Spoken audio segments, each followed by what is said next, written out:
नमस्कार दोस्तों, स्वागत है आपका अपने YouTube channel Godara education centre में। हाँ तो फ्रेंड्स, आप सभी कैसे हो?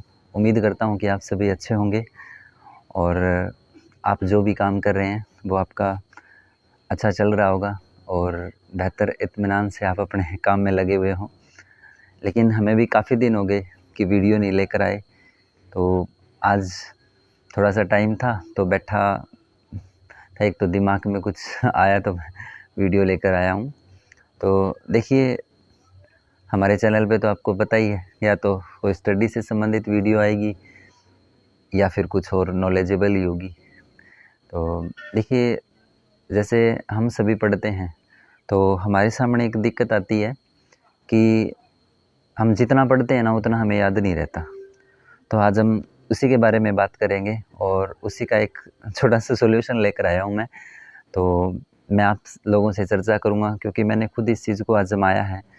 तो उम्मीद करता हूँ कि आप सभी भी उसको आजमा कर देखेंगे और आपको भी अच्छा लगेगा और आप अगर आजमाओगे तो 100% है उसका आपको आउटपुट मिलेगा। तो उसको हम एक मेथड बोलते हैं, तो उसको बोलते हैं हम एक्टिव लर्निंग मेथड। तो अगर हम एक्टिव लर्निंग मेथड से किसी भी चीज़ को पढ़ के और फिर उस पर एक्टिव लर्निंग मेथड अपनाते हैं हम किसी भी चीज़ को पढ़ने के बाद, तो वो चीज़ें हमें लंबे समय तक याद होती है।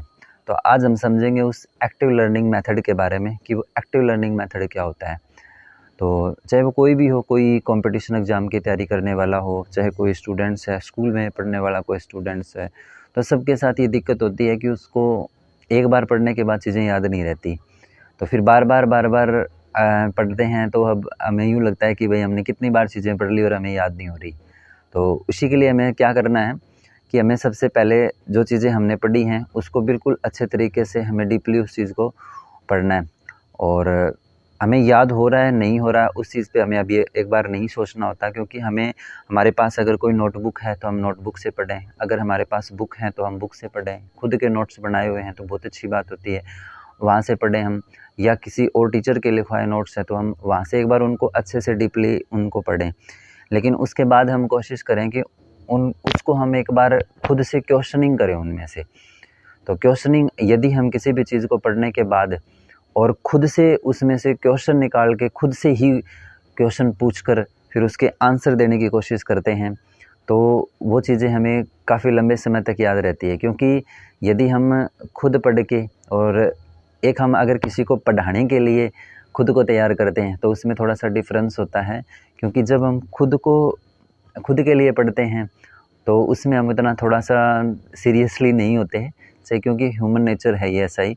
और जब हम किसी दूसरे के लिए अपना जो कंटेंट है वो दूसरे बंदे के लिए तैयार कर रहे हैं या किसी दूसरे को पढ़ाने के लिए तैयार करें, तो उसमें थोड़ा सा हमारा जो माइंड है वो भी एक्टिव हो जाता है। तो उसमें भी हम क्वेश्चनिंग वगैरह तैयार करते हैं। तो ये जो मेथड है ये हमें खुद के साथ भी अपनाना है कि हम पढ़ने के बाद उसमें क्वेश्चनिंग करें हम खुद से।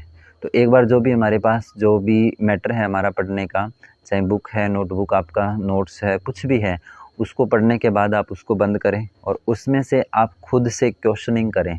ये जो मेथड होता है ये बहुत ही कारगर सिद्ध होता है। इसको हम बोलते हैं एक्टिव लर्निंग मेथड। उसमें हमारा जो माइंड है वो थोड़ा और एक्टिव हो जाता है।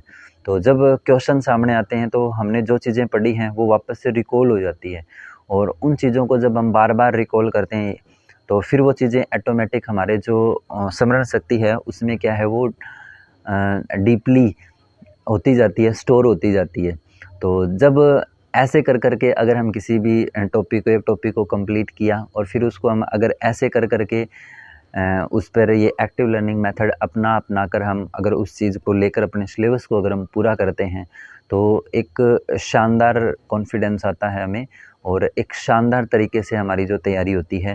तो इस चीज़ को अगर आप 5-7 दिन लगातार, ये नहीं कि आपने बस एक दिन किया और फिर आपको यूँ लगा भी नहीं, आपको 5-7 दिन या आप कोई भी एक टॉपिक पढ़ के देखिए और एक आप जैसे पढ़ रहे हैं वैसे पढ़िए, और एक जैसा तरीका मैंने आपको पढ़ाया, कोई भी एक आप चाहे नया टॉपिक ले लीजिए और उसको आप उस तरीके से पढ़िए जैसे मैंने आपको बताया है कि पहले उसको अच्छे से पढ़ के फिर आप उस टॉपिक से क्वेश्चन उठाइए, खुद से क्वेश्चन करिए और फिर उस क्वेश्चंस के आप जवाब देने की कोशिश करिए खुद को ही। तो ये जो मेथड होता है ये बहुत ही कारगर सिद्ध होता है हमें लॉन्ग टर्म तक किसी भी चीज़ को याद रखने के लिए। तो ये चीज़ें हम अगर करके देखते हैं तो और फिर हमारा जो स्मूथली जो भी हमारे नेक्स्ट टॉपिक होते हैं फिर हम उसको उठा सकते हैं। तो आगे आगे फिर हमारा जो सिलेबस है वो हमारे कंट्रोल में आता रहता है। तो चाहे वो कोई है, चाहे स्कूल का स्टूडेंट है, चाहे एक कॉम्पिटिटर है, चाहे कॉम्पिटिशन एग्ज़ाम की तैयारी करने वाला है, ये चीज़ें सभी पे लागू होती है। तो इसमें एक बेस्ट रिज़ल्ट भी मिलता है। तो आप भी अपनी पढ़ाई को, यानी इसी को हम बोलते हैं, जैसे एक तो है कि बस हम पढ़े जा रहे हैं, हमें पता ही नहीं चल रहा कि क्या तो याद हो रहा है, क्या नहीं याद हो रहा है, तो उस चीज़ का कोई आउटपुट भी नहीं आता। तो देखिए, पढ़ने के बाद हमें एक बार थोड़ा-सा उसके ऊपर स्मरण करना चाहिए कि जितना हमने पढ़ा है, क्या वास्तव में उसका हमें रिज़ल्ट मिल रहा है? क्या उसका हमें फीडबैक उतना मिल रहा है? अगर वो चीज़ मिल रही है तो हमारी पढ़ाई है वो एक सही रास्ते पे चल रही है। लेकिन अगर हम पढ़ भी रहे हैं, अब हमारा ध्यान कहीं है, फिज़िकली तौर पे हम कहीं बैठे हैं, मेंटली तौर पे हम कहीं जा रखे हैं, ऐसे अगर हम पढ़ रहे हैं तो वो कोई पढ़ने का फ़ायदा तो है नहीं। तो इससे अच्छा तो आप फिर पढ़ो ही ना। तो अगर हम एक थोड़ा-सा चाहे टॉपिक कम पढ़ लें, कम टाइम दे लें, लेकिन जो टॉपिक पढ़ें, आप उस टॉपिक को पढ़ के ही खड़े हों। तो जब भी आप पढ़ने, तो ये इस बात को आप ज़रूर, कोई भी टॉपिक अगर आप पढ़ते हैं तो उस टॉपिक को पढ़ने के बाद ही आप खड़े हों।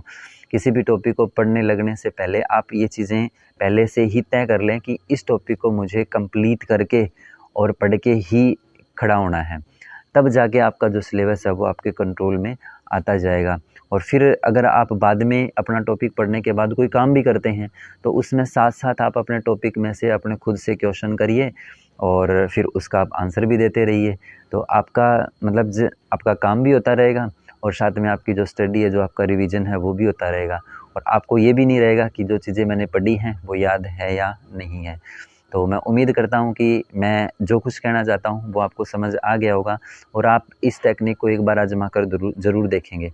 देखिए, ये चीज़ थोड़ी-सी मुश्किल है क्योंकि पढ़ाई से रिलेटेड जो भी चीज़ होती है, जो भी हम बताते हैं, उसको अगर हम फ़ॉलो करते हैं ना, तो उसमें ज़ोर आता है। और यदि हम इन चीज़ों को अपना लेते हैं या 5-7 दिन या 10 दिन हम इन चीज़ों को जब करने लग जाते हैं ना, तो उस चीज़ के फिर हम आदी हो जाते हैं और फिर हमें इसमें इतना ज़ोर आता नहीं है। तो आप अपने आप को किसी और चीज़ का आदी बनाने की बजाय इन चीज़ों का, अपनी पढ़ाई का आदी बनाइए, ताकि ये चीज़ें हमारे आगे चलकर भी बहुत काम आने वाली है। क्योंकि डॉक्टर भीमराव अम्बेडकर ने भी कहा है कि शिक्षा तो वो शेरनी का दूध है, जिसे जो जितना पिएगा वो उतना ही दाढ़ेगा। तो शिक्षा अपना है वो आउटपुट कभी नहीं रखती। शिक्षा यानी सरस्वती माँ है, अपना ऋण कभी नहीं रखती। कहीं न कहीं गवर्नमेंट नहीं हो, प्राइवेट सेक्टर हो, कहीं भी हो, जितना आपने पढ़ा है, जितनी आपने शिक्षा ग्रहण की है, उसका आउटपुट आपको ज़रूर मिलेगा। चाहे वो किसी भी रूप में मिले। क्या एक सरकारी नौकरी ही सब कुछ नहीं होता कि सरकारी नौकरी नहीं मिली तो पढ़ने का क्या फ़ायदा हुआ है। देखिए, शिक्षा अपना ऋण कभी नहीं रखती, वो आपका आउटपुट ज़रूर देगी। तो आप अच्छे से पढ़ते रहिए और अच्छे से अपनी चीज़ों को याद करते रहिए, अपने सिलेबस को, अपने सब्जेक्ट को अच्छा टाइम दीजिए और उसको अपने कंट्रोल में करते रहिए और एक अच्छी तैयारी के साथ आगे बढ़ते रहिए। तो ठीक है दोस्तों, आज के लिए इतना ही।